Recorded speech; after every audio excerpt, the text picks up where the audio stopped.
Hey there, everyone. Welcome back to the Empowered Educator.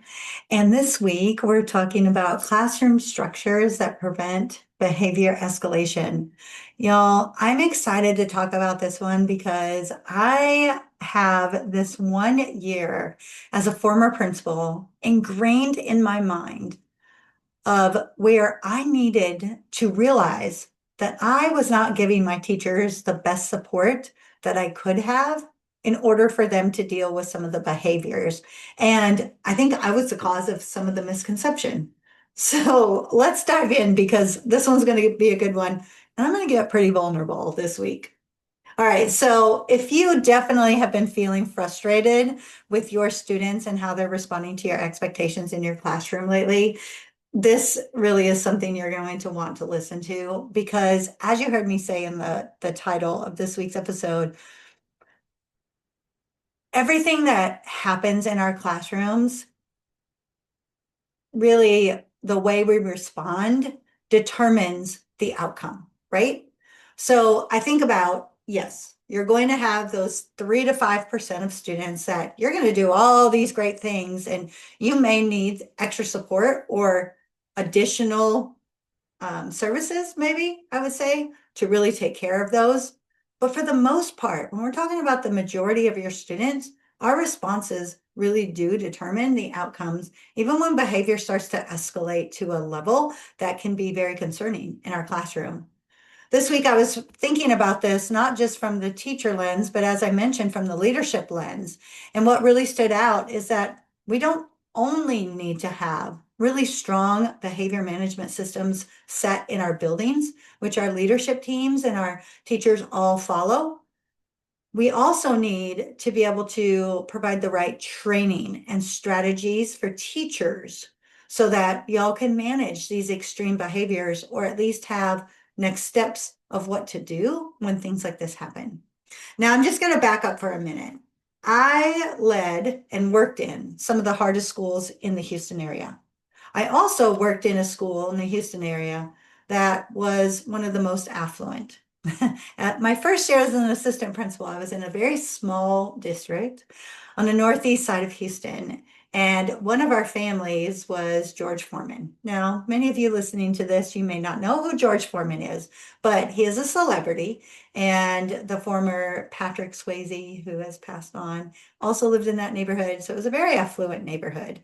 And I got the job. I worked there for 1 year as an assistant principal at a pre-K 3 campus. That campus was the anomaly as compared to all the other campuses I have worked at. However, when I first started in Houston, I did work at a pretty strong campus. It was mainly predominantly Hispanic, probably close to middle class, maybe not quite. We did have a lot of school district employee children at the campus, so it was kind of a little bit different. But the first campus that I took on as a principal, we were the highest low socioeconomic status in the district. When I took it on, we had the lowest test scores, we had the highest behavior referrals, and that tended to be the trend. Okay. I I came into teaching thinking everybody's child was going to be like mine, right? That we would get up, we'd be excited about school, we'd go to school, and we would learn. But it wasn't really like that. And as a teacher, I learned it, but as a school administrator, I learned the importance of having those systems in place. And you heard me say that's the first step, right? We've got to make sure that we're providing our staff as school leaders with a structured system that makes everybody feel safe. Now, I'm not naive. I know that there are situations out there. I see the news, I see the media, I follow social media. As a matter of fact, I've had conversations with people who have been right in the middle of some of these really challenging experiences. And honestly, I have too. I was sharing with somebody yesterday about 1 year at one of my campuses, and we had shootings, not in the building, but in the neighborhood. Our children were scared to walk to school. Our families would fight in the street. It was a rough area. So coming into the school building, my goal was that everybody walked in and felt safe, That was from the students to the custodians, to the cafeteria, to the office, to the classroom teachers. And even with those systems in place, you heard me mention just at the start of this episode, there's still going to be those few outliers that behaviors might get so extreme that the system doesn't necessarily take care of that.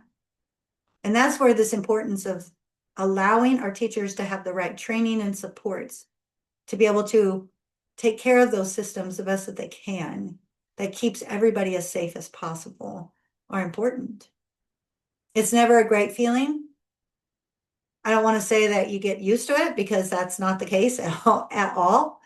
But when you are equipped with the right tools, I have found that everybody feels much more in control of these situations and know how to respond rather than just grasping for straws and just making up their own responses along the way.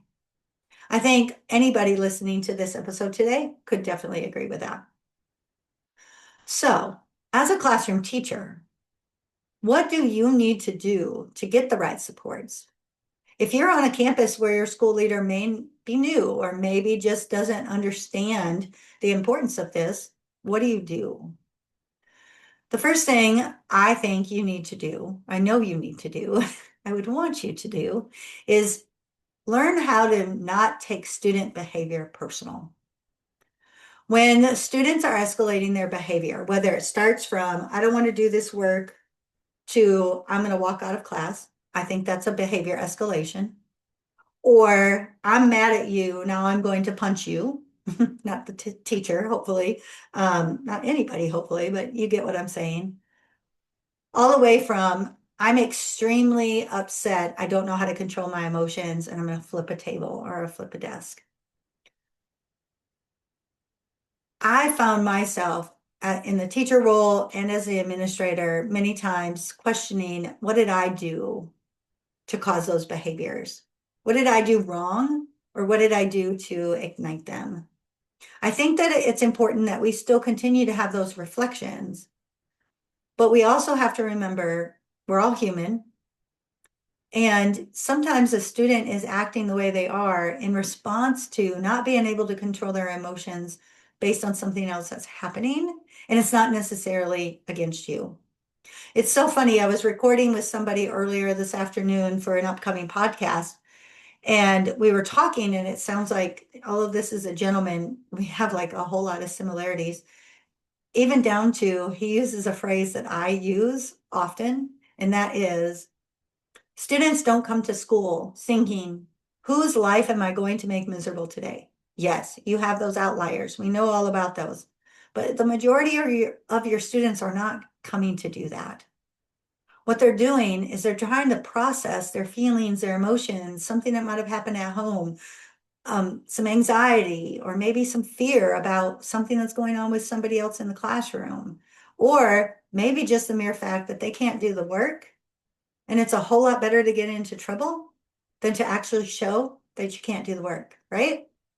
So we got to take the personal out. Is this easy? Absolutely not. Is it doable? For sure. Taking that personal out is your first next step. The second thing that I recommend that you do is make sure you have a solid management plan in place and that you're following it consistently. And not just that the plan is in place, but that it also includes reminders of what your expectations are and ways that you are building relationships with your students. I have had some very challenging students in my classroom when I was a classroom teacher. As a matter of fact, my first year behavior was completely out of control. I'm going to own that. That was my fault. My second, third, fourth, and into that then extra half a year, I knew what I was doing with behavior. I had challenging students because my principal wanted me to take over the challenging group of students. I had this one young man, older than the other students in my class. I was a third grade teacher, had family members that were gang affiliated, and he had totally checked out. Mom didn't know what to do with him. Dad didn't know what to do with him.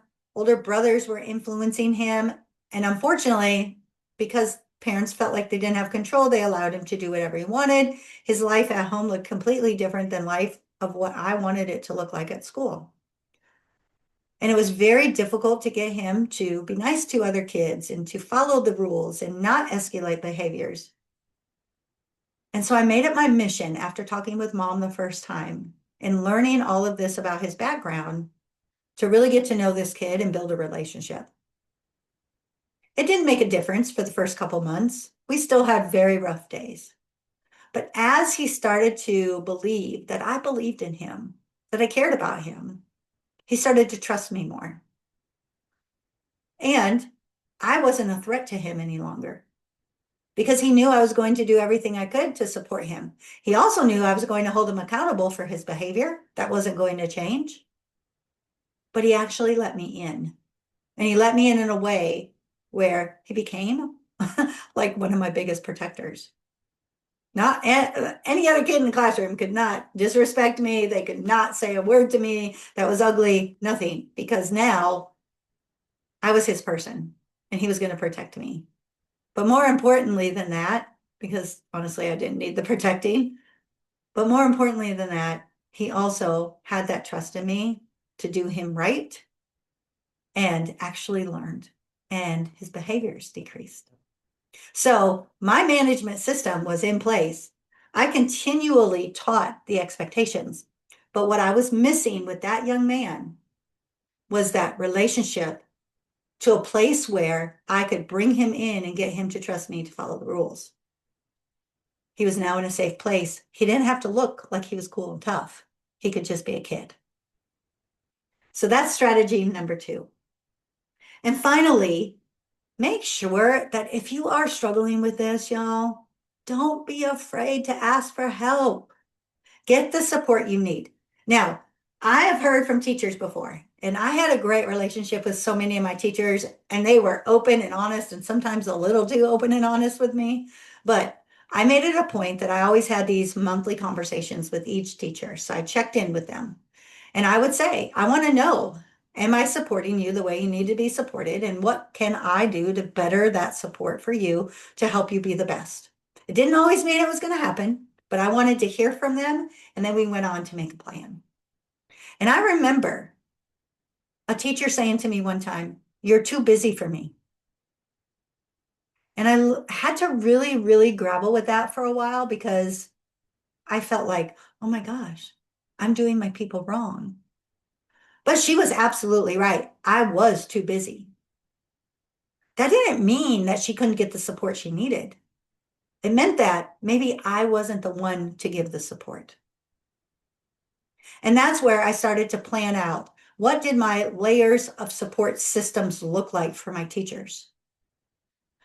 If you are struggling, your principal, your assistant principal probably sees it, but may not know why you're struggling because they have a lot on their plate too. It's not giving them an excuse. It just means, remember, you're not the only one in the building. You're not the only one that they're trying to take care of. I had big campuses. And as a matter of fact, that campus in particular, that year, I had 1,035 students. Huge for an elementary campus. A lot of people, right? They're not trying to do you wrong. They just may not know what's happening. So don't be afraid to ask for help. Go get the training that you need. And if you don't know what that training is, ask people. How can I get some training? What kind of training might I need? Get yourself a mentor. It could be an informal mentor on your campus. Go to somebody on your campus that's doing well and ask them. Pick their brain. Teachers love to talk. They love to share ideas, right? Or you can always reach out and get a mentor. As a matter of fact, I have mentor services. You can always reach out to me, and I am more than happy to talk to you about that. But also sit down and process this with your leaders. Schedule some time to be able to do that. Because the one thing that I didn't do well my first year, my principal was coming in every day telling me everything I was doing wrong. I wasn't going and talking with her about how I could get better. Luckily, I had an assistant principal that believed in me and eventually took over the campus. And so I just felt more comfortable with her, and she put me on the right path and eventually helped me get my first principal job. But that can be scary, right? But take that first step. If your principal or assistant principal, whoever is your evaluator, is not coming in and saying, hey, we've got a problem. How do we fix this problem together? Request that support. It's not beyond the scope of what you can ask for. And don't forget to partner up with parents sometimes. That was eye-opening for me when I actually had that conversation with that mom. It can do wonders for you as well. All right, so moving forward, knowing that we have a lot to do in our classrooms and it's second semester. I don't know about for your state, wherever you're coming from, but here in Texas, we have just months until we get to testing day, and we can't afford even 1 minute to be soaked up by some behavior escalating that we're not prepared for. So for this week, I'm going to encourage you to do just one thing. Let's not wait for this to get any worse. If you're struggling with student behavior, and definitely if it's disrupting the learning process, schedule time to meet with your leader or your mentor, or reach out and get a mentor. Share what you have been doing and be honest, and then discuss what are next steps that we can take. We don't all have all of the answers, and sometimes two brains definitely is better than one. But if mentoring is something you do need and you would like some additional support with that, I am offering just 2 slots in 2026 right now. So I'm holding those slots open for the right person. So reach out to me, head over to my website. You can get me, connect with me there. You can connect with me on social media, whatever it is, get with me. So that way we can get you scheduled for some supports. All right, I hope this episode was helpful, and I hope it made you kind of think about where do I need to start, but definitely take that next first step and reach out and get that support you need. Now, before we head out and you feel like this conversation was powerful and you do want some additional support that might not be so structured with one-on-one, definitely think about the Uncommon website. That's a website that I have that's similar to Netflix, where you sign up for a membership. You can go in and find the right professional development that you need and take it easily from anywhere quickly. They're not long sessions, and I have actionable steps for you to actually go implement tomorrow. That site is just $30 a month, and I'm so excited to get people on there because how cool is it that you can have a library of professional development at your fingertips? Now, if you're feeling like, well, girl, I don't even know what I need. Okay, I get you there too. There's a way that you can take a survey on the site, and that way I can give you a personalized professional development plan, all for 30 bucks, right? That's like $1 a day. Coffee is not even that cheap. So head on over to uncommonedu.com and get more information about that. Also in 2026, I'm offering monthly workshops. My first one is going to drop free January 24. Or no, that's a lie. I changed the date. Sorry. It's going to be January 19 on MLK Day. I'm actually off that day. And so at 2 p.m. on that day, I'll be streaming live into my Facebook, my own personal page. So if you're not following me, head over, find Sherry Dixon and follow me there. I'm excited. This one is about the importance of realizing that what's happening in our buildings and in our classrooms right now is not motivation. It's all about our systems and keeping those systems in play. I'll continue to offer monthly workshops. They won't go through my Facebook, but they will be free. So if you like what you see in January, then you can definitely sign up and be sure that you get registered for all of those through 2026. I think it's going to be an amazing year. I think that with the right supports, we can do this thing. And definitely my philosophy of uncommon educators do hard better. And I want us all to be uncommon. So reach out with any kind of support you need. And in the meantime, go make this week amazing. You deserve it. Your students deserve it. And we didn't get into this for the fame or the money, right? We got into this because it's a calling and we want to do right by our kids. Have a great one, and I'll see you next week right back here on the Empowered Educator.